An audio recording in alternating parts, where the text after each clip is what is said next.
Today's talk is called What Lifts Your Spirit? And as always, I have some quotes to begin, all from Rumi, because I was in a very poetic mood this morning. First one. Your task is not to seek for love, but merely to seek and find all the barriers within yourself that you have built against it. Second quote. The wound is the place where the light enters you. I love that. Third, if you are irritated by every rub, how will your mirror ever be polished? So, what do you tell yourself when things go badly? What do you tell yourself when things go well? What thoughts start running through your head? I find that after decades of practice, my mind is still pretty undisciplined.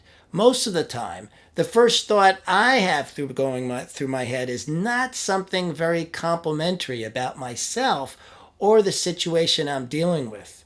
I'm still quick to blame and shame, especially myself.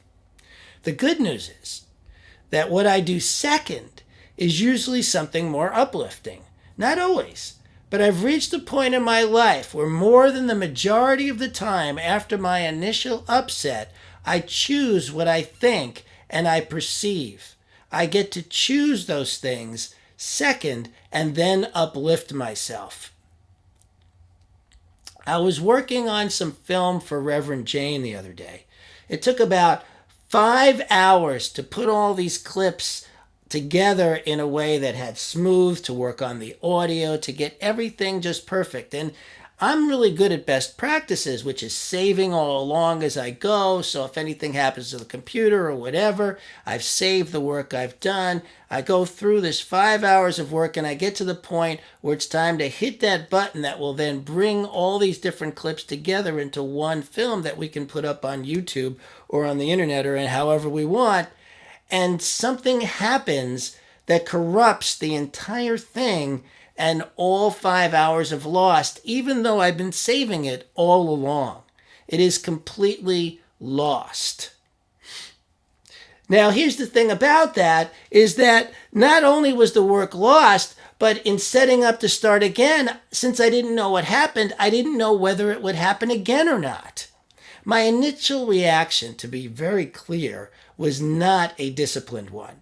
Now, to be fair with myself, it was much better than reactions I would have had, let's say, a decade ago, where probably something would have gotten broken.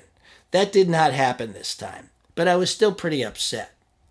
Because I have dedicated this year of life to loving myself. I have dedicated myself this year. I made that resolution in January that I would dedicate this time to loving myself. I did go ask the question, what can I do to love myself right now? And finally settled myself down enough to actually listen to that. And so I got up and took a walk. I watched one of my favorite TV shows. I took a bath and I hugged my wife for a very long time until I finally remembered the blessing that my life truly is. Now, I love hugging my wife. To be honest, there are times that's all I want to do, is that I think I could spend the rest of my days in my wife's arms doing absolutely nothing else, and that would be okay with me. And she will vouch to the fact that I actually say that once in a while, but I digress. The next day, we needed to film an interview. And just before we were about to begin, one of my fancy new lights died. Again, my first thought was not a very disciplined or complimentary one. And I was feeling pretty downtrodden that this was a light that I'd been bragging about and was looking forward to setting up, using, and now with all these people standing around, I had to go get another light, reset the thing. I felt very embarrassed around the whole situation. But once we had finished the interview, I asked myself again, what can I do to love myself? And this time the answer was journal, which was really an interesting answer to come up because it lets you see the impact in a very different way when you're seeing what you are telling yourself as opposed to just telling yourself. And so it actually helped me shift faster, and then once again went for a bunch of hugs in my wife's arms. Now, you who are listening may not always have someone to run and want to hug, but as the way I do with my wife. But I promise you that there is something that if you continue to ask the question, what can I do to love myself? There is something that you can do. There is something that can lift you up. The key is to the question. You got to ask yourself, what can I do to love myself right now in this situation? Something will come when you feel the most unlovable or the situation hurts so much that you just want to blame and shame something or someone, even if that someone is yourself. There is something there where you can love yourself. Now, I don't know about you, but I can spiral down pretty badly in blame and shame like nobody's business. And the thing is, nobody can get me out of it except me. You know, when I go to my wife for those hugs, it's after I've already made the choice to love myself. Before I've made that choice, if she was just to come over and hug me, the impact may not be the same because it's up to me first to really want to receive that. She could be hugging me and I could feel nothing because I'm so deep in that place of blame and shame. So this is also a key. You have to be willing to make the choice to find whatever will lift your spirits.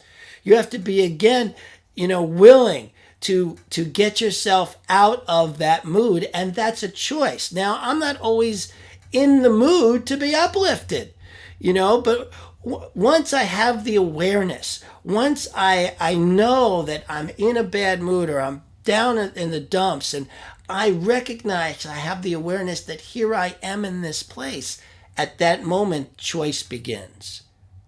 And if I don't choose to lift myself up, I have actually chosen to keep myself down.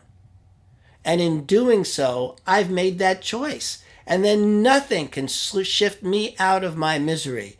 Nothing can shift you out of your misery if after you recognize where you are, you choose to stay there.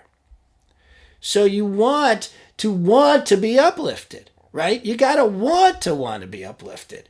And sometimes that means recognizing that you are actually choosing not to be uplifted, and through that awareness, give yourself the opportunity to make a different choice. Are you getting what I'm saying here? Once you realize that you're in a bad mood, even if you have a million good reasons to be in that mood, like losing 5 hours of work or feeling embarrassed in front of folks standing around as you replace a light you've been bragging about, even if you have all the good reasons in the universe, maybe not a choice to feel that way in the first place, but definitely to continue to feel that way is a choice. So do you choose to continue to feel bad? Or more to the point, do you make a choice to love yourself and seek that which feels loving? And seek that which feels loving.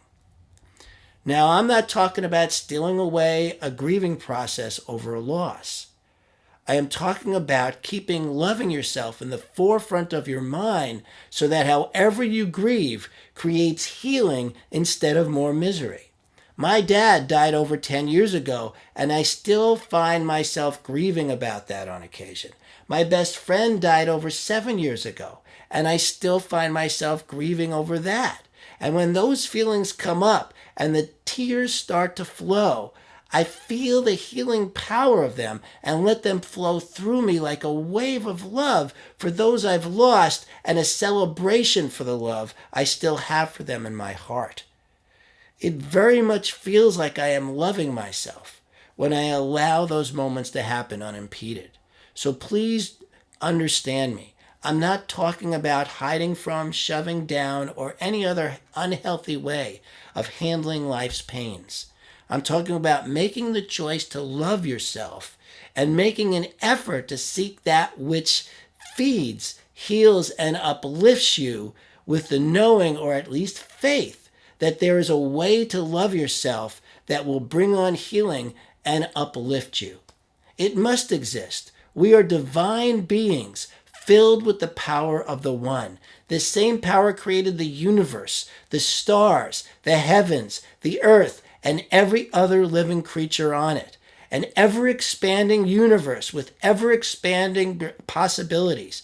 How could it be in this miraculous creation of infinite possibilities that your healing, your ability to feel love couldn't exist? It must. Can you see that? Can you see that no matter what the situation, the way to healing and feeling loved must exist? Because if it didn't, then the universe could not be infinite. The power of God, or whatever name you may give this amazing force that bore all that exists, already could not be infinite if it wasn't for the nature that also in that is our healing. So your infinite nature is the essence of your own healing. Now, your not healing and feeling unloved must also exist, but the choice is yours.